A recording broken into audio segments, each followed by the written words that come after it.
Arratsaldeon guztioi eta ongi etorri berriz ere Gasteizko Jabekuntza Feministarako Eskolak antolatutako hitzaldi berri batera. Gaurkoan herri handi ekimenaren baitan kokatutako beste islari bat izanen dugu gurekin eta datozen minutuetan zuekin egotea zerbait izango da aurrekoetan bezala. Gasteizko Jabekuntza Feministarako Eskolak ziklo honen bidez bete nahi izan duen helburuetako bat transversalitatearena da. Alegia, jorratzen ditugun gaurkotasun eta oro har bestelako gai guztietan feminismoaren begiradas aritzea. Buenas tardes. Y como decía, hoy sin duda trataremos de una cuestión en la que la mirada feminista se hace más que necesaria. Y es que vamos a hablar de la constante vulneración de los derechos humanos que sufren las personas migrantes y en concreto las personas que llegan a las Islas Canarias. Nos vamos a trasladar precisamente hasta Canarias para conocer la realidad de una situación o los datos reales de una situación que en los últimos tiempos, si bien han acaparado titulares, bueno, pues iremos viendo cómo resultan sesgados y con un interés bastante contrario precisamente a lo que es esa defensa de los derechos humanos que queremos trabajar hoy. El papel de feminismo en esta cuestión, por supuesto, como decimos, es más allá, va más allá de la denuncia de lo que está sucediendo con las personas que llegan de otros lugares a las Islas Canarias, e iremos viendo cómo debe contribuir este movimiento, el movimiento feminista, bueno, pues a la lucha contra esta deshumanización que estamos viviendo en este viejo continente, ¿no? Que precisamente, bueno, su unión se basaba en lo que era la justicia social y bajo esos pilares se construyó y como decimos, probablemente la deshumanización es uno de sus rasgos principales en estos momentos. Bueno, pues de todo esto vamos a trabajar con Lowey Lamin, con Lala Min, es abogada y trabaja precisamente en esta cuestión a diario. Agradecemos muchísimo que esté con nosotras este rato y le damos la bienvenida a Lala. Arratsaldeon, buenas tardes, bienvenida.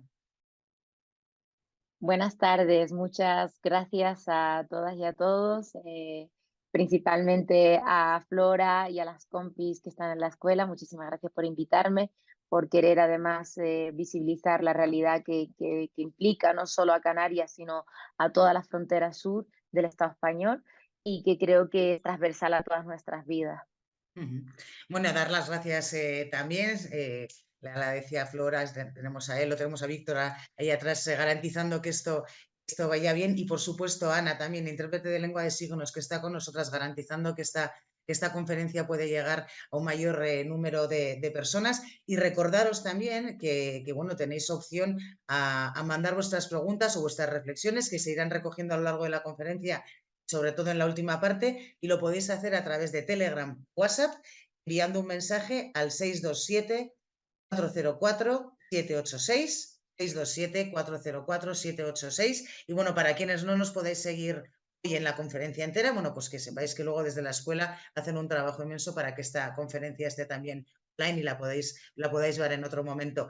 Si te parece, Lala, comenzamos. Y a mí sí que me gustaría, para que la gente te sitúe tu trabajo, bueno, pues saber, conocer cuál es el trabajo que realizas en materia de migración en el día a día. También fundamental, ¿no? Que muchas veces nos ocurre en otros ámbitos también, de las peleas sociales, pero a las feministas en particular, que cómo se compagina esta labor profesional con lo que es la parte más militante, ¿no? Más voluntaria. Si nos puedes explicar un poquito en qué consiste tu trabajo. Bueno, básicamente yo creo que la desigualdad ha sido transversal a mi vida, precisamente de la colonización de mi país, del Sáhara Occidental.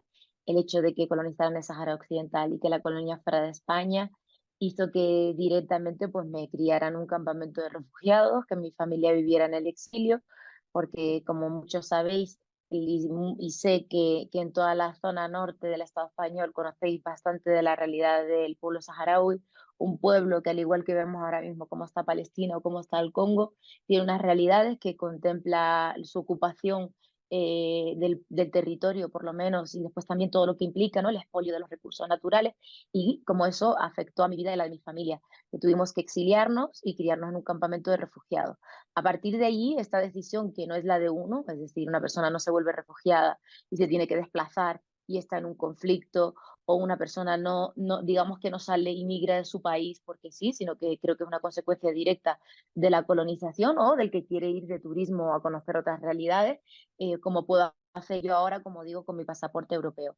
Pero es verdad que el hecho de ser refugiada hizo de alguna manera que marcase mi vida, desde los movimientos sociales, en denuncia a las desigualdades de otros países, de otros pueblos que también me afectaban, como puede ser de Latinoamérica, en concreto Colombia, Venezuela, Cuba, realidades que de alguna manera pues son también de una y una no puede ser ajena a ella. Esto al final pues hace que estudie derecho y que me dedique a la abogacía, que aunque pueda parecer a las personas que bueno, en sí la carrera de derecho y lo que implica, sí que es verdad que tiene una herramienta muy poderosa desde mi punto de vista, que es la de poder a través de las herramientas jurídicas e instrumentales ayudar a otras personas y para mí ayudar también, siempre lo digo, desde una posición muy privilegiada. Yo soy de las refugiadas que pudo venir en avión, que no ha puesto en riesgo su vida y ojalá no tuviéramos que hablar de privilegios el hecho de que una persona salga en avión, sino que sea un derecho, que es el derecho a migrar y a la movilidad humana como algo intrínseco a las personas. Es verdad que esto marca tu vida, es decir, cómo sales de tu país, que vives en tu país hasta los 8 años, por qué tienes que salir de tu país, qué pasa en tu país y a partir de todas estas desigualdades que marcan e inciden directamente en tu vida cuando estás en mitad del desierto, pues digamos que hay un camino, ¿no? Y para mí es no ser ajena al dolor ajeno, no ser ajena a la realidad de otras personas que también están en situaciones muy iguales. Y yo siempre digo que esto, de alguna manera, cuando uno abre la puerta de la sensibilidad, que yo la abrí por la realidad de mi pueblo, pues la abres para todo lo demás, ¿no? Para mí es imposible, una vez abierta la puerta de la sensibilidad y de la empatía, no empatizar con las desigualdades. Y las desigualdades comprenden las desigualdades machistas, las desigualdades clasistas, las desigualdades que implican que las personas no puedan migrar, las desigualdades climáticas que ahora mismo estamos viviendo y vamos a seguir viviendo, y a partir de allí, digamos, que se hace muy difícil pues no poder ver esa realidad o ponerse una venda en los ojos. A partir de ese momento, digamos que mi vida pues se torna en una parte jurídica y en una parte también activista. Yo no sé qué es el activismo, pero si el activismo es tener la puerta de la sensibilidad abierta hacia las desigualdades en el mundo y luchar por la equidad, que no es otra que las que no podamos llegar, pues tengamos un peldaño para que estemos en la misma altura que el resto, pues entonces soy activista. Y a partir de esta línea, pues una al final entra como voluntaria de intérprete en un centro de internamiento de extranjeros, ve la situación tan brutal que vivía un grupo de jóvenes que habían sobrevivido a una ruta de las más mortíferas que es la del Atlántico, donde en un momento concreto, imagínense el contexto, en Canarias nos llama el director del Centro de Internamiento de Extranjeros y nos dice, ustedes querían entrar, pues este es el momento, ¿no?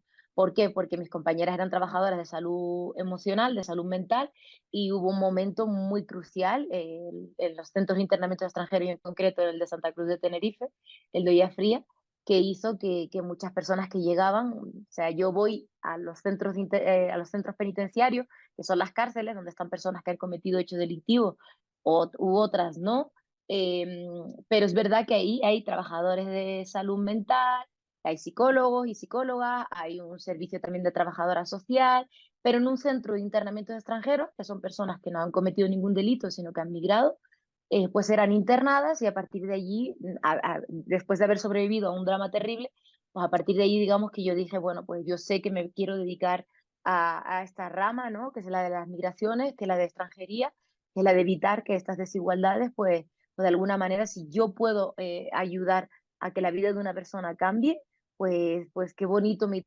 trabajo. Y digamos que a partir de allí se abre un camino que hasta el momento y no sé hasta cuándo más estaré y hasta que me lo permita mi salud mental y física, pero desde luego que es un lujo que una pueda dedicarse a algo que la apasiona, que además pueda hacerlo mirando a los ojos a las personas con las que trabaja y que lo pueda hacer de tú a tú, sin paternalismo, entendiendo que estas personas están moviéndose por el mundo, pero que lo tienen que hacer de esta manera tan precaria, que llegan en estas condiciones en las que llegan y que yo estoy en el otro lado ahora privilegiado, a base de mi esfuerzo, por supuesto, pero que también no deja de sostenerse del privilegio cuando uno puede ir a viajar, como yo ahora estoy de Semana Santa, cuando uno puede tener un techo donde dormir, cuando uno puede tener comida para comer y no se lo tiene que cuestionar.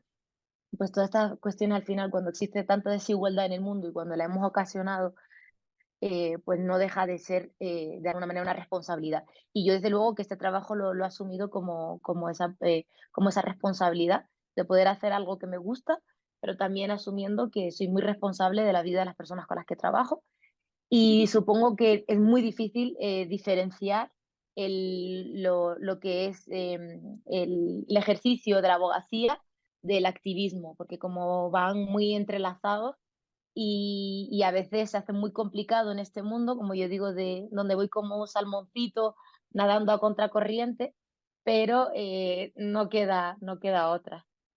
Bueno, yo creo que todas tenemos en la cabeza, de todos modos, algún ejemplo de profesional de la rama jurídica que está bien alejado de esa posición que tienes tú, que es una cuestión también de actitud.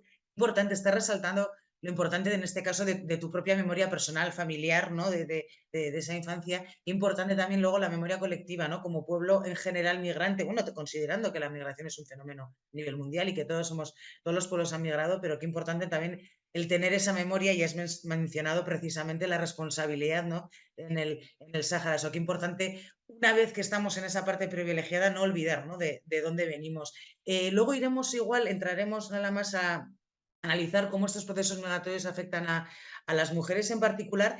Pero sí que es cierto, a pesar de que tú hables desde la suerte de poder ayudar a estas personas, claro, las desigualdades, cuando hablamos de una desigualdad tan grande como podríamos decir la de norte-sur, se tapan otras desigualdades, ¿no? Que suceden. Me imagino que encima el volumen de trabajo es brutal y probablemente se queden sin atender muchas situaciones concretas porque son tapadas por mayores, ¿no? Esa desigualdad fundamental que es de la persona que viene teniendo que abandonar obligado a su lugar de origen para llegar a una tierra hostil encima, ¿no? Que en principio no tiene un recibimiento cálido. Imagino que es desigualdad sobre desigualdad, ¿no?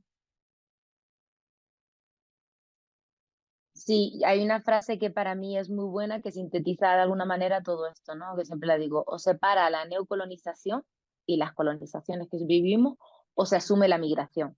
Yo creo que la migración, y en concreto la que se vive de personas de una manera precaria, saliendo en un cayuco, en una patera, en una embarcación, jugándose la vida, pero que nosotros solo vemos una parte de esa historia, comprende también todo el tránsito, es decir, cuándo salió esa persona, en qué momento salió, mujer, niño, que pudo estar 2 años en el trayecto para poder montarse en un cayuco y llegar al Hierro, a la isla, una de las islas menores de Canarias. Pero es decir, todas estas desigualdades se han construido desde el momento en el que lo vemos en Global Sur. Ahora mismo está la situación que vive Colombia, Venezuela, hay una intención, Senegal, ahora mismo, bueno, con la esperanza porque ha ganado la oposición, pero seguimos viendo Costa de Marfil, Mali, Sáhara Occidental, Marruecos, que sigue siendo aliado del Estado español y de la Unión Europea a costa del pueblo saharaui, pero que sigue siendo también vulnerar los derechos de toda su propia población, una monarquía de las más ricas del mundo con una población muy empobrecida. Todas estas desigualdades se han construido para seguir generando inestabilidades en todos los sentidos, políticas y económicas, que no permitan que un país salga a flote. Y tiene un fin claro, es poder seguir expoliando de manera sistemática todos sus recursos naturales.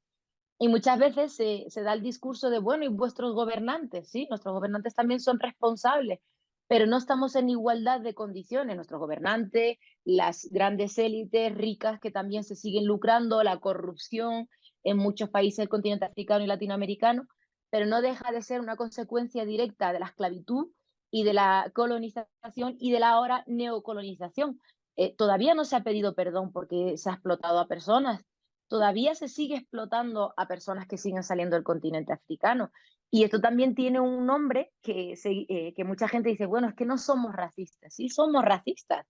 Es que esto hay que entenderlo. Yo soy racista, he recibido una cultura en la cultura en la que me he criado, a pesar de tener un bisabuelo senegalés, a pesar de ser africana, a pesar de criarme en un campamento de refugiados, he recibido una cultura totalmente racista, pero una cultura racista, una cultura clasista, una cultura homófoba, una cultura machista, Y ahí está en el ejercicio que hace cada uno y cada una en su casa para deconstruir de alguna manera todas estas cositas que nos van pesando. Y nos van pesando porque nos impiden ver que el otro no es menos, que el otro, y también esta gafa, que antes yo me ponía unas gafas de filtro riéndonos, pero que son estas gafas del privilegio, que son estas gafas de no entender el mundo, de no quitarnos las gafas, mirar y entender que cuando uno está en una situación determinada es porque hay otro que no puede estarlo.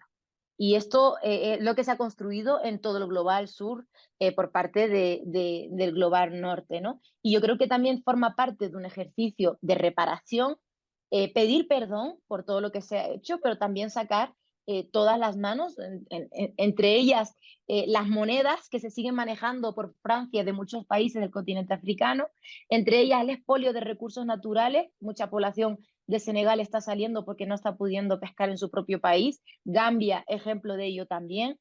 Marruecos, una monarquía muy rica, pero con una población analfabeta y empobrecida que ve sus sueños frustrados. Sáhara Occidental, ocupado, colonia española, única colonia de todo el continente africano de más de 50 países que no ha sido descolonizada, potencia administradora, pero que seguimos viendo cómo en la actualidad se sigue saqueando el pescado, el atún, los minerales, el aceite de pescado, la arena. Un ejemplo es que nosotros aquí en Canarias estamos viendo cómo la arena donde pasean turistas y donde hay disfrute ha sido arena expoliada y robada al pueblo saharaui.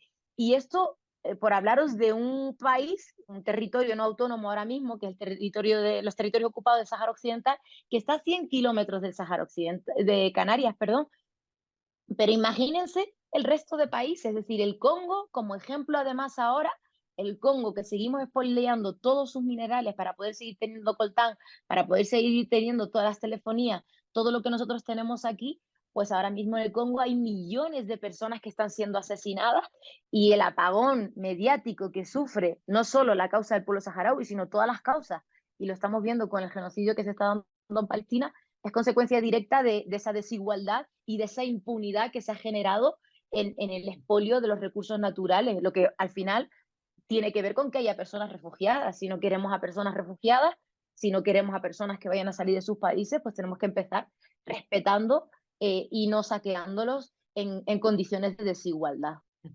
De esta manera, como decíamos antes, ¿no? Pues muchas veces se esconden también que las causas de que muchas mujeres o personas del colectivo LGTBI tengan que abandonar sus países de origen también tienen violencias o que la causan violencias específicas y machistas y homófobas.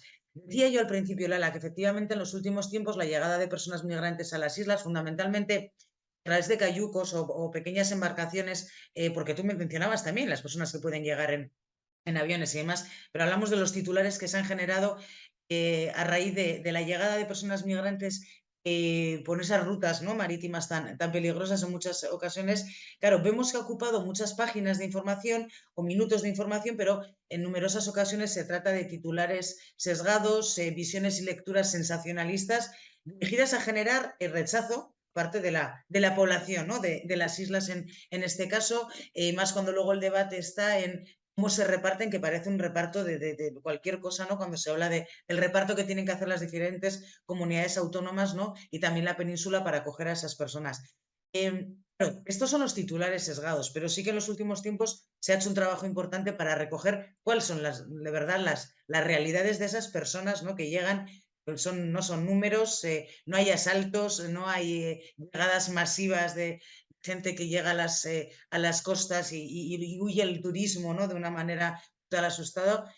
¿Podrías ayudarnos, Lala, a contextualizar la situación actual, así como la política migratoria que en estos momentos se está gestionando por parte del gobierno canario, pero también entraremos a lo que es la política migratoria europea? Pero ayúdanos a contextualizar esa situación de la que en los últimos tiempos hemos oído hablar tanto. Me parece muy interesante porque creo que la visión que tiene mucha gente que desconoce y que no le es cercano los procesos migratorios, los flujos migratorios, tiene una visión precisamente de la que se ha generado a nivel mediático. Es decir, el tratamiento mediático ha sido de conceptos tipo entradas masivas, avalancha, además conceptos de este tipo, ¿no? Avalancha, todos colectivos y nada individuales, presión migratoria, crisis migratoria, es decir, todo supone como una problemática, porque tú puedes no quedarte con el discurso general que se puede hacer. Bueno, pues han llegado no sé cuántas personas en esta situación y contar sus historias, pero cuando tú das un titular de este tipo, que de alguna manera te hace pensar alarma, se enciende una alarma, que está entrando un montón de gente, que es un montón de gente que no es blanca, que no es de mi color de piel, porque nosotros vimos, y para mí esto también es muy significante, es decir, vimos que había una manera de dignificar la vida de la gente que quería migrar y que quería salir. Vimos que había muchísima gente que se le fue a recoger la frontera cuando se invadió Ucrania, con el conflicto de Ucrania. Vimos cómo se activó una directiva temporal por primera vez que permitía que la gente en 24 horas estuviera regularizada. Vimos cómo estaban en hoteles en condiciones donde se respetaban su dignidad, y para mí el respeto a la dignidad es que si has salido de una situación compleja de tu país porque no has podido mirar para atrás, pues puedas estar en un hotel con tu bolso, con tus cosas, sin estar descalza, que puedas sentarte y desayunar al menos y dejar atrás mucho de ese dolor que arrastra. Pues la gente que llegaba aquí a Canarias y en un momento muy complejo, en el año 2020, después justo en el momento de la crisis derivada del COVID, de la pandemia, todo cerrado, en un momento además de una población muy precarizada, se empleó un discurso de los inmigrantes están en los hoteles. Yo me di cuenta, y yo no me había dado cuenta de las políticas tan racistas que existían cuando me vi en la tesitura de tener que comparar. Y qué triste tener que comparar, porque si hay un sistema que funciona y que de alguna manera dignifica a alguien que ha tenido que salir de su país huyendo de un conflicto, ¿por qué no se puede aplicar con el resto de personas? ¿Porque son negras?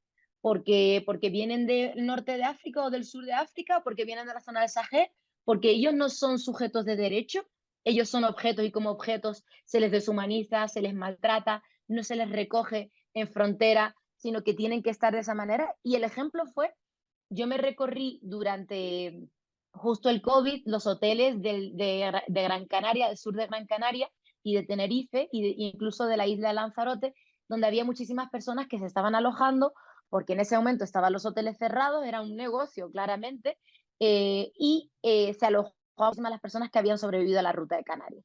Yo vi en qué condiciones estaban. Estaban descalzos, sin poder compartir el recurso con otras personas, es decir, no podían compartir el hotel con otras personas porque ellos son violentos, ¿no? Ya nosotros cómo tratamos a las personas es como queremos decirle a las personas que son. Y ese es el peor mensaje para excluir y discriminar a alguien, que es desde el miedo, que es desde los prejuicios y que es desde el odio.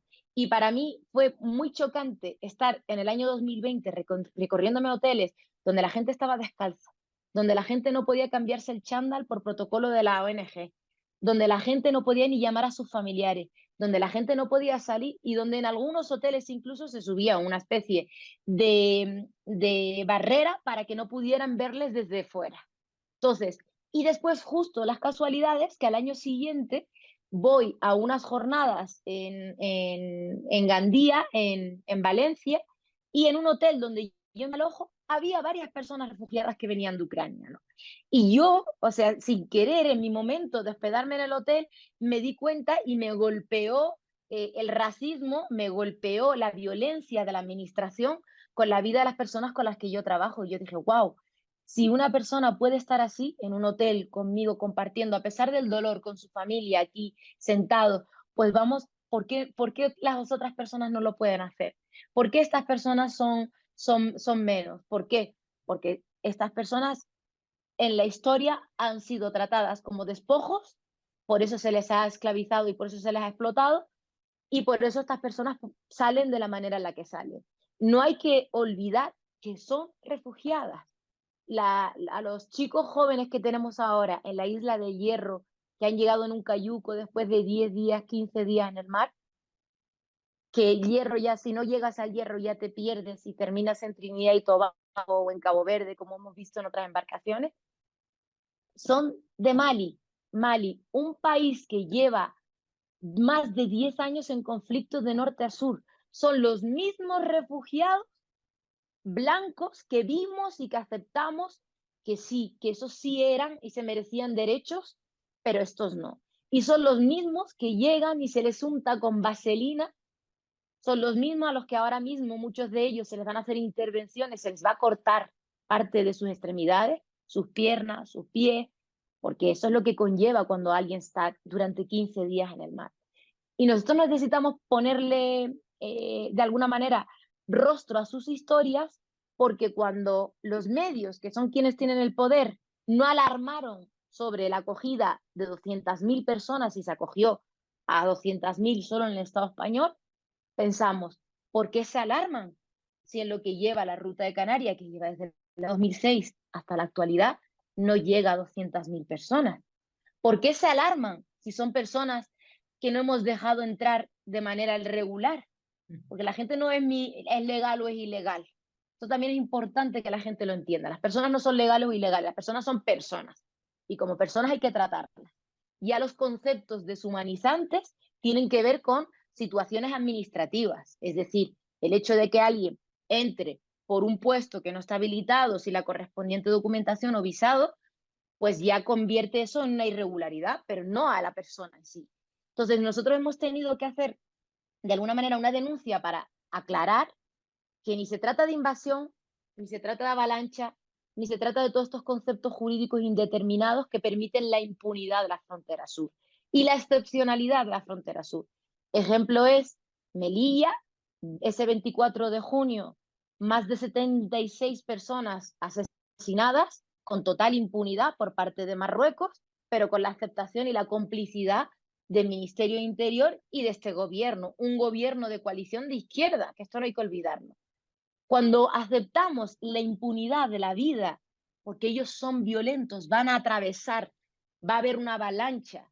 Y el mejor ejemplo son amigos refugiados que yo tengo hoy en día que vinieron de Sudán, que saltaron la valla y que me dicen, no sabes la pedagogía que tuvimos que hacer cuando llegamos a Melilla para que la población de Melilla entendiese que nosotros no éramos violentos y que nosotros no éramos unas personas que iban a atacarles y que nosotros lo único que queríamos era lo mismo que ellos, ¿no? Una vida mejor, unas mejores condiciones, con la diferencia de que no se pueden dar en sus países y habrá que plantearse por qué en todos los países del continente africano se han dado golpes de Estado, por qué todos los países del continente africano hay una estabilidad que no permite, y no voy a generalizar porque hay otros países que sí, y la gente no necesita salir de la manera en la que sale deshumanizante, sino que lo puede hacer a través de las vías seguras, a través de un billete de avión y montarse en un avión o a través de un barco, pero la realidad que seguimos viviendo es esa, que no hay interés porque la población africana pueda salir con un visado. Y el mejor ejemplo es que yo, como abogada, acompañando a gente que quiere salir con un visado, digamos que es prácticamente imposible. En el mejor de los casos, teniendo familia en España, en el Estado español, teniendo familia documentada, tampoco se le va a poder permitir a esa persona llegar en 3, 4 años, 5 años, peleando en vía judicial. Entonces, esto es una realidad. Y a partir de allí, digamos que el trabajo en la frontera sur es intentar visibilizar esta deshumanización, intentar que las personas no sean objetos, sino que sean sujetos de derecho y que además ellos y ellas se identifiquen como tal. Es decir, tú has llegado y yo mañana podría ser yo esa persona que está aquí. Tú tienes el mismo derecho que yo y qué pena y qué desigualdad que tú tengas que hacerlo de esta manera y que no lo puedas hacer en un avión como lo haría yo. Y en esta línea, digamos que resulta bastante complejo poder quitar tantos estereotipos y prejuicios que se han generado en cuanto a los procesos migratorios, porque el principal ha sido el de la invasión. Y yo decía, wow, en Canarias en concreto, el tratamiento que se ha hecho mediático en todo el Estado español ha sido presión migratoria y crisis migratoria. Estoy segura de que todas las personas que nos están viendo han podido ver como la única imagen que hay es de unas personas que no son blancas, que acaban de llegar en un cayuco, en una patera y con una manta de Cruz Roja en un puerto. Y esa es la imagen que se adquiere sobre la presión migratoria y sobre las crisis migratorias. En lugar de que ese tratamiento sea de otra manera, sea respetuoso, principalmente teniendo en cuenta que en Canarias, y en concreto en Canarias, estadísticamente hablando, la mayoría de la población migrante que llega en avión, no llega de manera irregular, no llega jugándose la vida, porque nadie quiere jugarse la vida de esa manera. Lo hace porque estas políticas migratorias no permiten que Mamadou de Senegal pues, pueda coger su pasaporte y pueda subirse en un avión, como lo haría yo ahora mismo que tengo un pasaporte europeo. Pero es que antes de tener el pasaporte europeo, tuve un pasaporte argelino, tuve una documentación como refugiada. ¿Y quién ha propiciado mi situación administrativa? ¿Quién ha propiciado que yo tenga un pasaporte como refugiada? El Estado español, España. Si no quieres que la gente salga, no haber colonizado, no haber hecho, en este caso, un proceso de descolonización fallido, no apoyar en este caso la explotación de todos los recursos y la esquilmación de todos los recursos naturales del Sáhara Occidental. No formar parte de esos acuerdos pesqueros, económicos con Marruecos. Esta es la consecuencia. Entonces, si no queremos que las personas salgan, pues vamos a dejar de explotarlas. ¿no? Y Incluso si eso, vamos, pues, disculpa, es, finaliza, sí. sí, y esta es como la base de todo, lo que va a hacer al final que la gente pues tenga que salir de la manera precaria en la que sale, con la diferencia de que hay gente que tiene un pasaporte que le permite ir, en concreto, el Estado español tiene uno de los pasaportes más seguros y permite viajar a cerca de 200 países en el mundo. Pues qué culpa tengo yo que por una cuestión de azar haya tenido que ser refugiada y que mi pasaporte no me permita salir de mi país. Mm. Incluso vemos también pues, la colaboración que existe por parte del Estado español, también por parte de otros estados o países europeos, pues con países en los que los derechos de las mujeres en particular están totalmente, se vulneran continuamente, o se colabora económicamente con países que por las políticas económicas que tienen de trabajo precisamente han ido retirando de los trabajos que tradicionalmente han realizado algunas mujeres en algunos países africanos, les han ido retirando para ahí, por lo tanto, obligando, ¿no? Incrementando esa necesidad y obligación también de esas gentes de venir. Precisamente estamos viendo, por lo que nos cuentas, Lala, que muchas veces cuando hablamos del racismo institucional, no solamente es en las dificultades que los gobiernos van poniendo luego a las personas una vez que llevan ya un tiempo entre nosotras, sino de la propia llegada ya, ¿no? La propia labor asistencial. Y tú mencionabas al principio, cuando nos explicabas un poco en qué consiste tu trabajo, hablabas de muchos trabajos que realizáis, seguramente muchas veces son trabajos, no voy a decir feminizados, pero sí que muchas veces cuando se trabajan por parte de mujeres se hace desde una perspectiva feminista. Claro, en todo esto que nos estás contando, ¿cómo se pueden detectar las necesidades que puedan tener, necesidades particulares que puedan tener mujeres que hayan tenido que huir de sus países por cuestiones atravesadas totalmente por el hecho de ser mujer, ¿no? Porque decías tú, si ya solamente entrar en un hotel y ver que la gente está obligada a estar descalza, puede imposibilitar ver más allá y ver, como digo, las causas, ¿no? Que han traído aquí a una mujer que, por su condición de mujer, se ha visto obligada, ¿no? A abandonar, aparte de las económicas, que muchas veces pues son doblemente graves, ¿no? Por esa cuestión. ¿Cómo se detectan esas necesidades? ¿Cómo realizáis esa labor de asistencia con esa perspectiva feminista, ¿no? También. Se hace muy complejo. Es una labor muy, pero que muy compleja y muy dolorosa. Yo todavía sí recuerdo una de las primeras mujeres que tuve que ir con un familiar que venía de Francia a identificar su cuerpo, que fallecieron 2 mujeres y una niña. Es lo que todavía sostiene, ¿no? Cuando una ya no puede más, este trabajo. El hecho de ir a la morgue del juzgado y ver a un cuerpo de una niña y de una mujer que intentaron llegar y sobrevivir, potenciales solicitantes de asilo y posiblemente de múltiples violencias en el camino, porque sí, se construyen las violencias en el camino, es lo que sostiene al final que nosotras estemos en este trabajo y en estas denuncias. Es decir, que estemos pues una tarde en plena Semana Santa y de festivo, pues podamos encontrarnos en esta denuncia. Para mí esto es lo que hace y lo que sostiene de alguna manera sobre todo la necesidad de que la gente conozca cuál es la realidad. Y la realidad es que nosotros tenemos una normativa, tenemos protocolos, tenemos reglamentos, tenemos directivas, tenemos visados por razones humanitarias, tenemos autorizaciones de residencia que permite que la gente, y en concreto mujeres y niñas, esa infancia que a nosotros y a todas nos tendría que interpelar, y más con esa condición, como tú señalabas, de mujer, porque las hemos visto. Hemos tenido que ir a identificar sus cuerpos y hemos tenido que ver cómo no han podido llegar. Personas que querían ir a Francia, que tenían a su familia en Francia, que podrían haber salido con un visado y su pasaporte saliendo de Costa de Marfil y no lo hicieron. se quedaron en Órzola, en el norte de Lanzarote, intentando llegar a Canarias.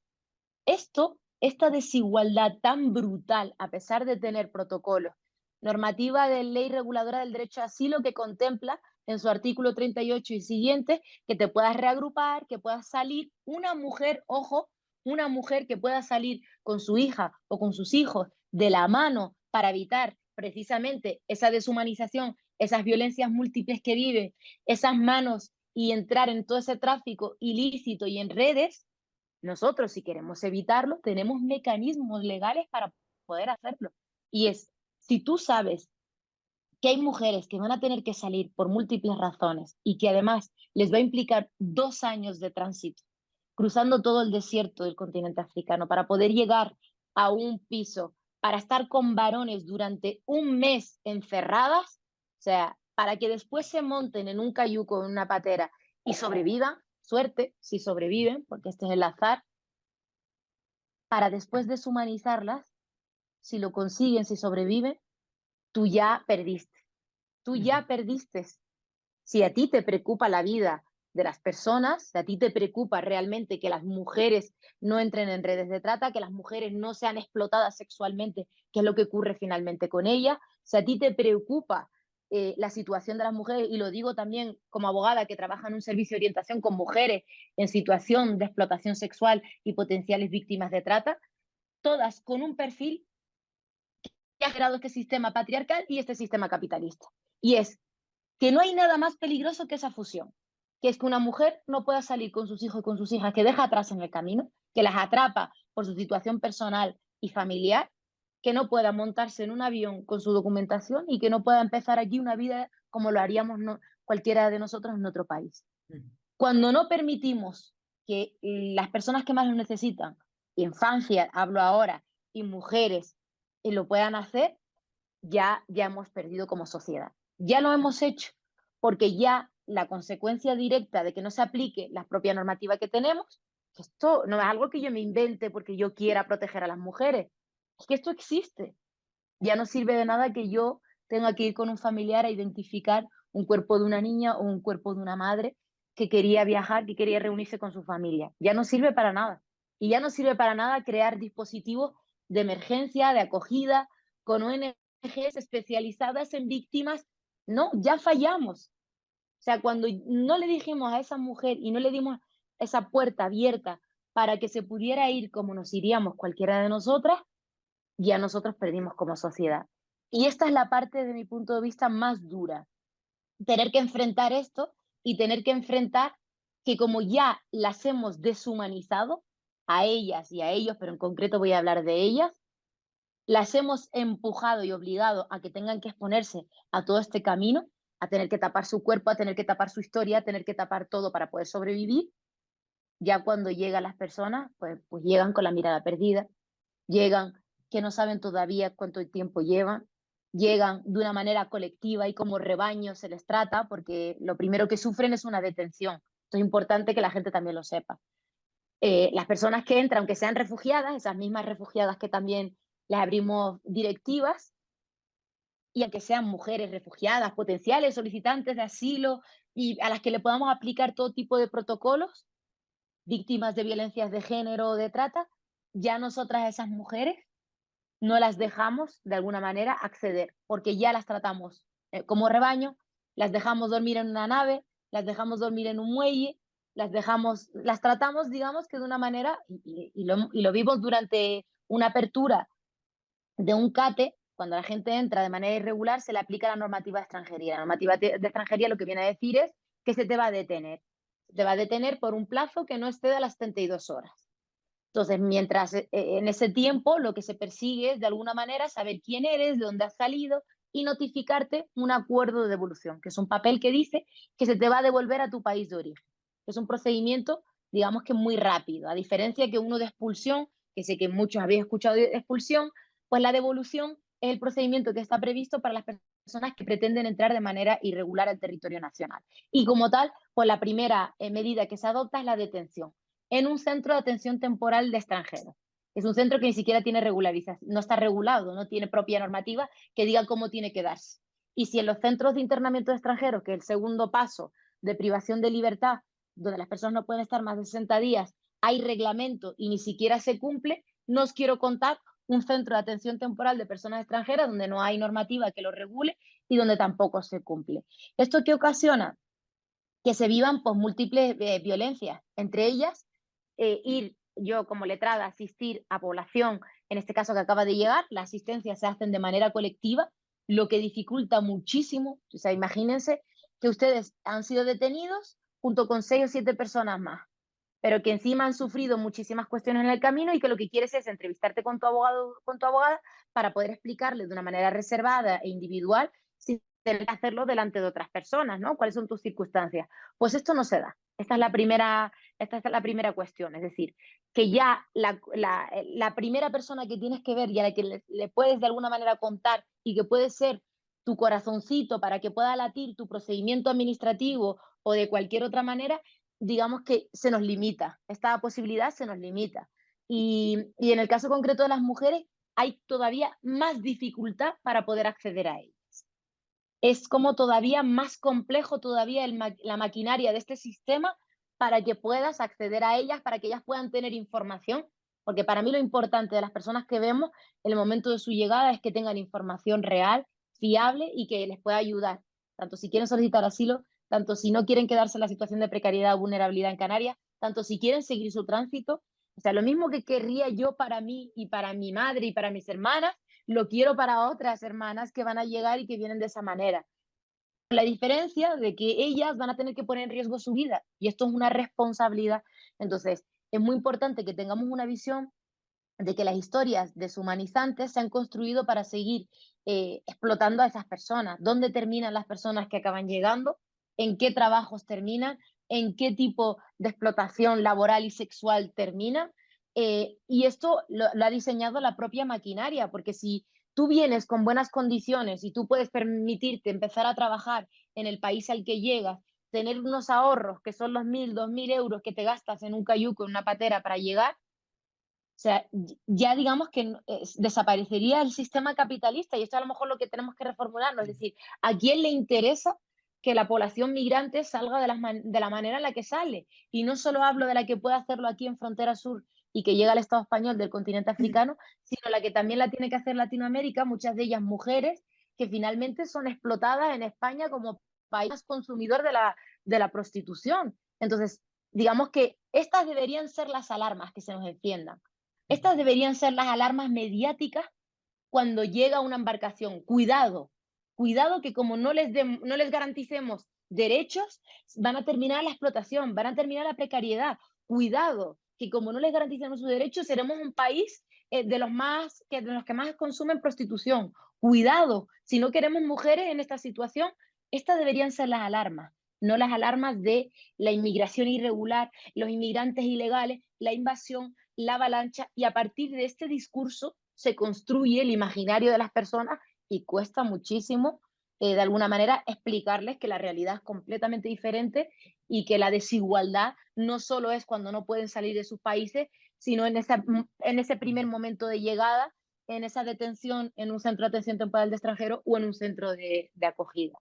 Bueno, Lala, en más de una ocasión hemos comentado, ¿no? Que hasta para nosotras mismas, ¿no? Y muchas veces, e incluso con una cuestión de clase o de posibilidades económicas y demás, y a pesar de las leyes y de las normas que existen, por ejemplo, contra las violencias de carácter machista, muchas veces comisarías o juzgados son lugares hostiles todavía, hoy en día para nosotras, ¿no? En nuestras sociedades. Evidentemente, en este caso, yo pensaba ahora, ¿no? Que nosotros desde los feminismos siempre hemos reivindicado, por supuesto, yo sí te creo. Y partir de ahí, claro, en este caso, a estas mujeres ya no es una cuestión de creerlas, que ni siquiera las escuchamos, ¿no? Y entonces, claro, te escuchaba y decía que eso, todos los avances en leyes feministas que se puedan dar en nuestro Estado y en nuestras comunidades autónomas no valen de nada frente a una ley de extranjería que, como estábamos repitiendo a lo largo de toda la conferencia, deshumaniza, ¿no? Y precisamente tú, que el año pasado recibiste un premio por parte del Ministerio de Igualdad, ¿no? Un ministerio que se ha enfrentado también a muchas situaciones hostiles, ¿no? Para avanzar en ciertas leyes. Este no ha sido el único reconocimiento que has recibido a tu trabajo. Claro, ¿cómo se plantea este tipo de políticas feministas a realizar en toda Europa, en una Europa donde la ultraderecha está creciendo, ¿no? Partiendo de lo que tú comentabas antes, que efectivamente somos racistas de por sí, es decir, yo no sé por qué tenemos tanto complejo, como feministas muchas veces reconocemos que tenemos que deconstruirnos de nuestra cultura heteropatriarcal, ¿no? Y por qué con el racismo nos cuesta tanto. Pero en este sentido, ¿cómo podemos avanzar en leyes feministas y que encima también sirvan a todas estas mujeres migrantes que llegan con sus casuísticas particulares en una Europa donde la ultraderecha, por su discurso basado en la desigualdad precisamente de todo, de clase, de género y demás, está triunfando o está avanzando peligrosamente, ¿no? Y que causa temor, ¿no? Totalmente. Y también tiene que ver con el tratamiento mediático. Es decir, a pesar de que el Ministerio de Igualdad, que desde mi punto de vista ha sido un ministerio transgresor, que pudo tener sus errores o no, pero quiso de alguna manera en un momento crucial en el Estado español que hubiesen políticas feministas y se hizo, se legisló para ello. A pesar de que la ley del solo sí es sí es una ley que está muy bien hecha, que es una ley que no solo modificaba el Código Penal, sino que modificaba muchísima normativa de seguridad social, de prestaciones, de la ley de extranjería, porque permitía que una mujer también extranjera, si sufría una violencia sexual, una agresión sexual, en este caso, podía también acogerse a una autorización de residencia como una mujer víctima de violencia de género, pues a pesar de cómo una ley puede tener, ¿no?, un desarrollo en un momento crucial en cuanto a formación, en cuanto a tratamiento a los posibles agresores y demás, como los medios, ¿no?, se la cargan en un momento y a partir de allí da igual lo que tú como jurista te puedas sentar y puedas explicar y puedas de alguna manera argumentar porque ya el daño se ha hecho. Y yo creo que de alguna manera con esa ley se hizo y creo que tiene que ver con la palabra que llevamos repitiendo todo el rato, los privilegios y el poder. Como el poder, cuando piensa que sus privilegios, casualmente, además, en el discurso que vimos de muchísimas personas que emplearon, estamos soltando agresores a la calle, ¿no? En un Estado democrático, donde hay una revisión de una ley y se modifica y una persona puede entrar, pues bueno, mañana cuando haya una dictadura, que haya una ley también que permita que las personas se puedan beneficiar, forma parte de la democracia y es complejo muchas veces explicarlo para que las personas lo puedan entender, pero es verdad que justo las personas que negaban las violencias machistas en todo su esplendor y todas esas agresiones sexuales que se estaban viviendo, utilizaban esta arma para poder derrocar una ley porque lógicamente movía sus privilegios y movía su estructura de poder. Yo creo que ya, por suerte, y aunque siga calando de alguna manera ese imaginario y ese discurso de la extrema derecha, yo sí que creo que ya España es otra, que esto es un lema que tuvo el Ministerio de Igualdad y yo sí que lo creo. Creo que el caso de la manada marcó un antes y un después. Creo que cada vez, y lo vemos más, hay más denuncias por violencias machistas, incluyendo agresiones sexuales. Creo que ya las mujeres de alguna manera saben que hay consecuencias. Creo que Dani Alves no ha quedado impune a pesar de que haya salido en libertad provisional. Creo que cuántas veces habrá salido impune, ¿no?, en su vida, pero no ha quedado impune. Creo que el hecho de que ya se declare probado en muchísimas resoluciones y sobre todo que muchísimas mujeres, ya sean adolescentes o mayores, ya estén dispuestas a denunciar y que nosotros lo vemos por la estadística de las mujeres que van a los juzgados y que las vemos en los juzgados de guardia que también que denuncian esas agresiones, creo que eso nos hace cuestionarnos que ya la sociedad no es la misma, ¿no? Aunque siga existiendo todo tipo de violencia, aunque sigan existiendo desigualdades, ya hay un cambio y este cambio ya es positivo porque ya nos interpela, toca mucho trabajo que hacer.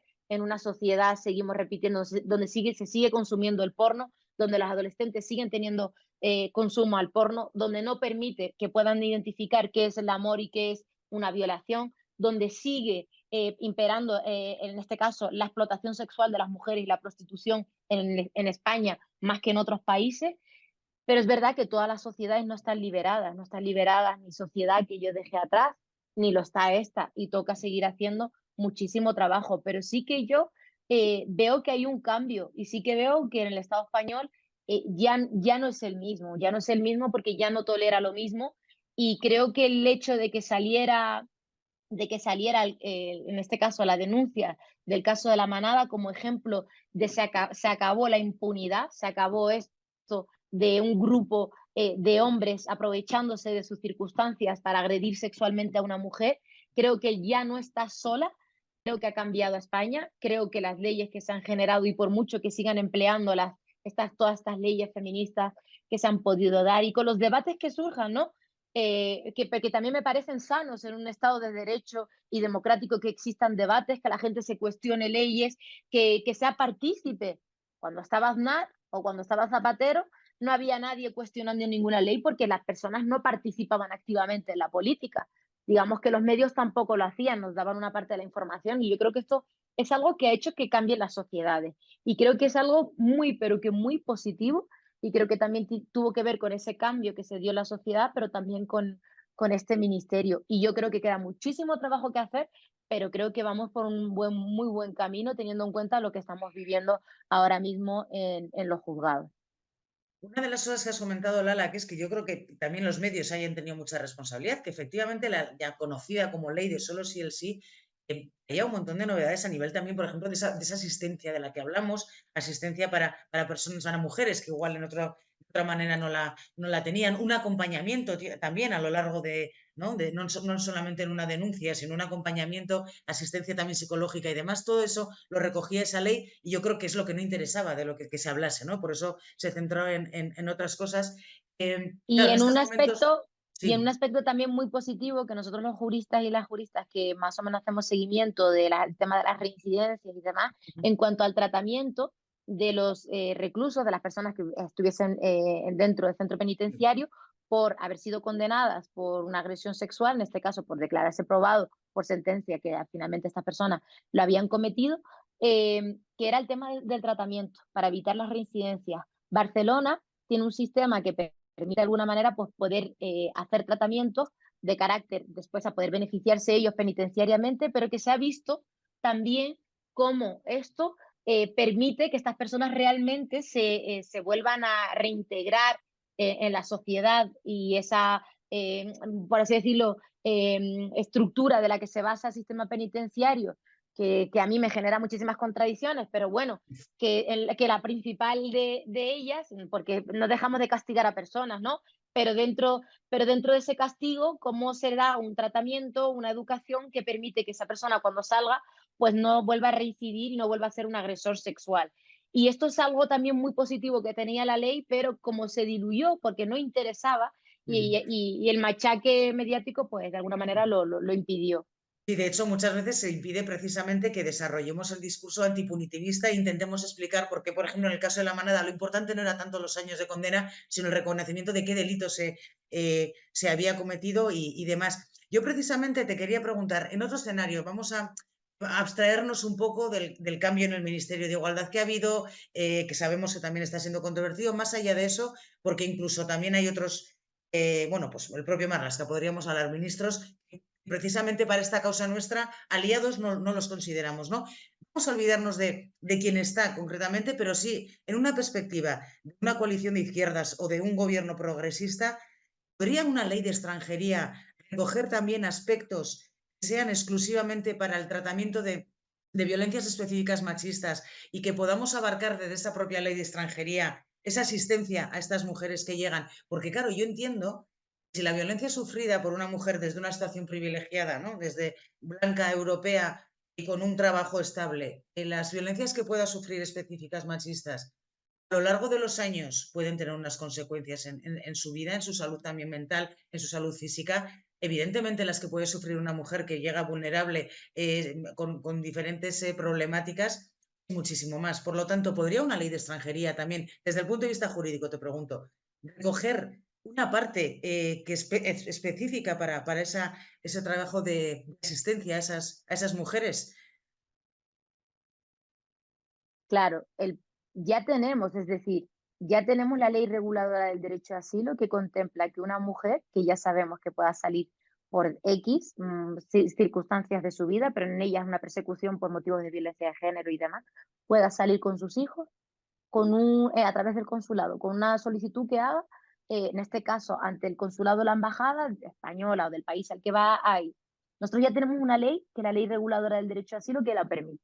Y después, si nos vamos a la normativa de extranjería, aquí también pasa que estos son como, el papel lo aguanta todo, ¿no? El papel lo aguanta todo, como nosotros decimos, y el papel cuando tú pues dices, la LOEX, ¿no? Que es la ley orgánica que regula los derechos y libertades de las personas extranjeras. Del artículo 1, ¿no? Como la Constitución española. Todo el mundo tiene derecho a la vivienda digna, ¿no?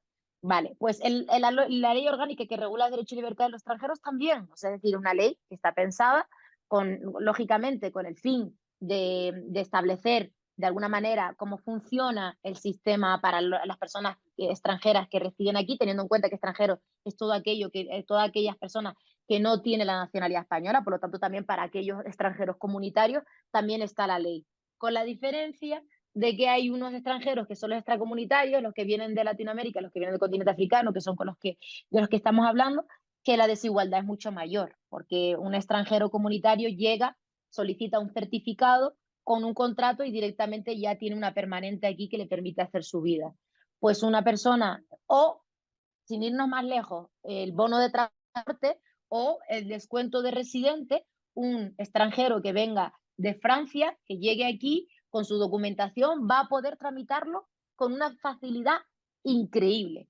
Pero ahora nos vamos a un extranjero que venga de la zona extracomunitaria, que venga, por ejemplo, de Marruecos, o que venga de Senegal, o que venga de Costa de Marfil, o que venga de Colombia, o que venga de Venezuela. Y ahí, digamos, que todo esto se multiplica y tiene que ver con que, aunque la ley orgánica que regula los derechos y libertades de los extranjeros contempla el derecho, en este caso, a que no se les discrimine, el derecho a acceder al empadronamiento como figura indispensable para sus vidas aquí, pero nos vemos la realidad. Yo ahora mismo tengo a mujeres posibles víctimas de trata en un servicio de orientación que yo tengo a personas que están llegando de Perú, mayores y gente de Ecuador, en las condiciones en las que están sus países, que están patas arriba, y la administración no les está dejando empadronarse. El propio ayuntamiento donde residen no les deja acceder al empadronamiento. Es decir, tenemos una ley que dice que tú no puedes discriminar a las personas extranjeras. Tenemos una ley que dice que tienen que acceder, que es una obligación. Tenemos la ley de régimen de bases local,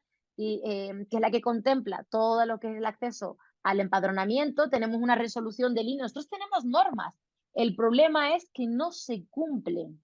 Y cuando no se cumplen, cuando estas normas no las bajamos a la tierra y las abrimos y decimos, oiga, que esta ley dice que usted no me puede discriminar por empadronarme, que esta ley dice que usted me puede empadronar hasta ante una ausencia total de techo. Es que si vivo en un banco, me tienes que empadronar en un banco. Que vengan los servicios sociales y que me empadronen en ese banco.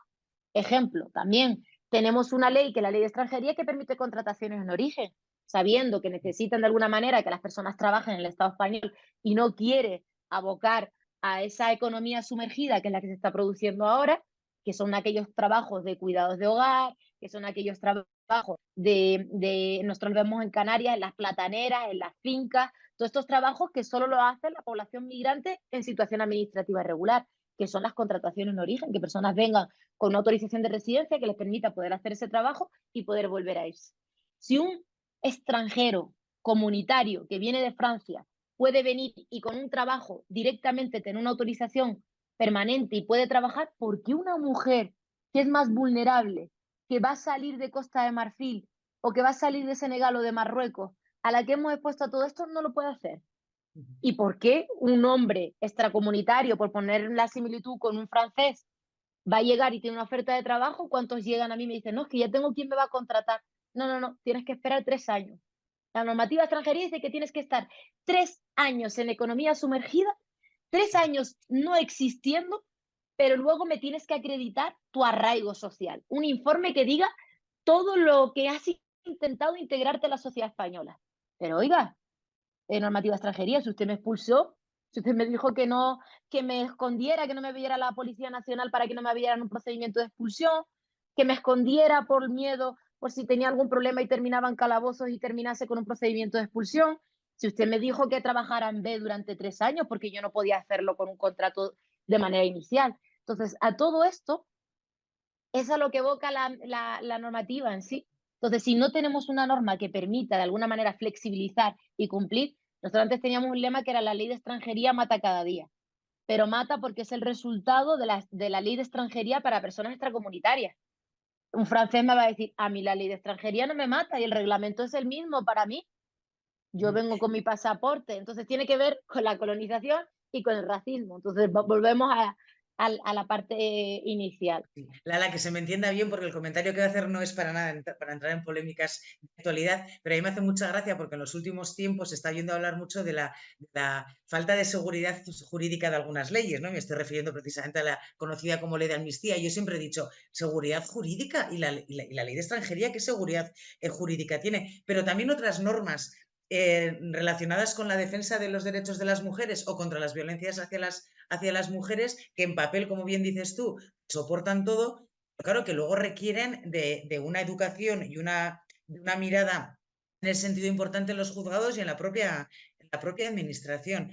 Porque claro, si carecemos de eso, pues las leyes muchas veces son interpretadas, ¿no? Y yo creo que conocemos pocos casos que son los que saltan a titulares de mujeres privilegiadas, blancas, que les suceden cosas, pues las que no conoceremos de mujeres migrantes. Yo, enseguida tenemos muchos mensajes, Lala, de felicitándonos porque la charla está resultando muy amena para quienes nos ven. Yo sí quería preguntarte, porque encima, bueno, las Canarias es una tierra que amo mucho, que visito cuando puedo, que intento hacerlo de manera responsable. Y sí que hemos intentado, cuando hemos ido a acercarnos, bueno, pues a las gentes de allá que trabajan también, bueno, pues en cuestiones que muchas veces desde las penínsulas de las de la península tenemos totalmente olvidadas, ¿no? Yo creo que sabéis de sobra a qué me refiero. ¿Cómo está en este sentido respecto a los procesos migratorios, los movimientos feministas y las alianzas con otros movimientos? Porque claro, hablábamos de la labor pedagógica que tenéis que hacer también en vuestro entorno es importante, porque si afecta un titular de ese tipo, acá donde estamos, en Vitoria-Gasteiz, pues no te puedo ni decir lo que puede afectar en un arrecife, ¿no? Imagino, los titulares estos que hablábamos de avalanchas, invasiones y demás. Desde el movimiento feminista y desde otros movimientos sociales, ¿qué trabajo estáis realizando? Más de cara Bueno, a nivel social, de cara a la población sí, canaria, me refiero. digamos que durante el año 2020, en un momento crucial donde todo el mundo estaba en la pandemia, fue un momento de pico de llegadas, 23.000 personas, sobrevivieron a la ruta 23.000 personas y no estaba preparada las islas, todavía no estaba el Plan Canaria justo surgió después en 2020, pero ya a mediados, sobre marzo, abril. Durante esos meses, desde el 2022, finales del 2022, perdón, finales del 2019 a 2020, justo ese tramo, digamos que las islas se tuvieron que preparar. Y yo, cuando a mí me dicen, no, es que en Canarias hay racismo, es que en Canarias hay...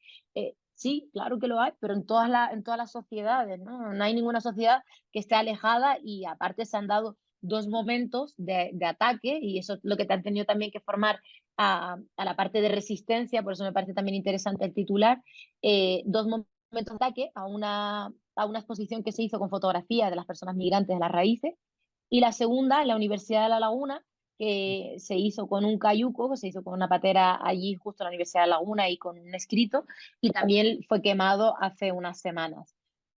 Fuera de estos ataques, que para mí no hay que darles tanta importancia como en el fondo en sí la tiene, es decir, quién lo hizo, por qué y qué había en su cabecita. Claro que es una sociedad racista, pero es que es una sociedad que también tuvo que emigrar, es una sociedad que también se tuvo que montar en barcos para ir de manera irregular a Venezuela, a Cuba. Más de 100.000 personas salieron de Canarias y lo hicieron, y de alguna manera también eso trajo que existan muchísimos emigrantes retornados desde Cuba, de Venezuela a Canarias. Yo, por suerte, durante el año 2020, cuando Canarias estaba patas arriba, que decían, no, es que hay una xenofobia en Canarias porque están diciendo que los inmigrantes están en hoteles, que había que ver los hoteles donde estaban y las naves donde se quedaban, que esto nadie hablaba de ello, y cómo estaban y en qué condiciones y quién se lucró de todo eso. Eh, Había una frase muy buena que lo dice un padre, un cura, pero que me pareció muy buena, que era, bueno, la sociedad canaria no tuvo xenofobia, tuvo ministeriofobia. Es decir, cómo el ministerio hizo un tratamiento tan peligroso con el momento de las llegadas que de alguna manera generó que gente que estaba en una situación precaria, porque Canarias es una sociedad muy precaria, hay un índice de pobreza muy alto, siempre está en la cola de todo, en la cola del paro, en la cola de muchísimas desigualdades, pero recibe 13 millones de turistas al año, ¿no? Ahora el lema es, ya no, no Canarias ya no vive del turismo, sino el turismo de Canarias, la desigualdad que hay tan grande. Y como en un momento determinado, en 2020, con la gente sin poder trabajar por la crisis del COVID, se vendió que los inmigrantes estaban en hoteles. Pues claro, lógicamente cuando tú empleas ese tipo de discurso, lo que genera en alguien que está en una situación precaria es un rechazo.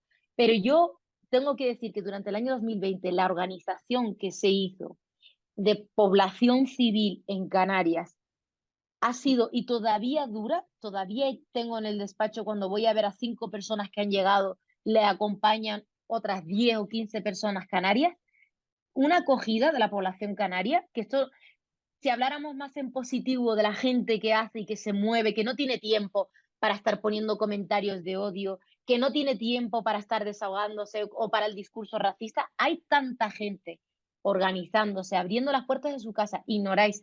A mí me recuerdo que me tocaban y que me llamaban muchísimas familias preocupadas a mi teléfono por la realidad de muchísima población migrante que había llegado y que estaba en la laguna. Gente que quería donar ropa. Bueno, se donó. Todavía en la actualidad hay muchísimas empresas, incluso canarias, que están donando en momentos determinados plátanos, ropa, bebidas. Todavía sigue existiendo esta parte, ¿no? Y aunque podemos hablar del paternalismo, podemos hablar de ese brazo que dio Luna como una persona blanca de Cruz Roja, que también tuvo una controversia, una persona no blanca que estaba sobreviviendo y todo el cuidado con el paternalismo. Podemos decir todo eso, pero da igual. Yo prefiero a alguien que se equivoque y abra las puertas de su casa, o se inquiete, o le mueva, o vea el dolor ajeno, al menos lo vea, no tiene por qué abrir las puertas de su casa, pero pasó que gente abrió las puertas de su casa.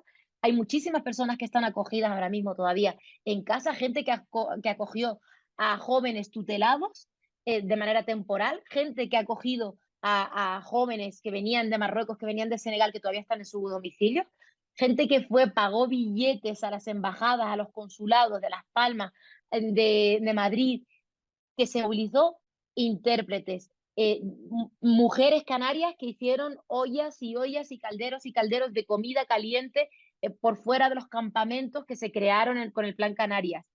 Es tanta la gente, gente que vino en consulta a mí, a pagarme en consulta para poder tener información, para poder regularizar y ayudar a alguien que lo necesitaba. Gente que ya va a crear un lazo y que va a viajar a Marruecos, al país, cuando la persona consiga regularizarse.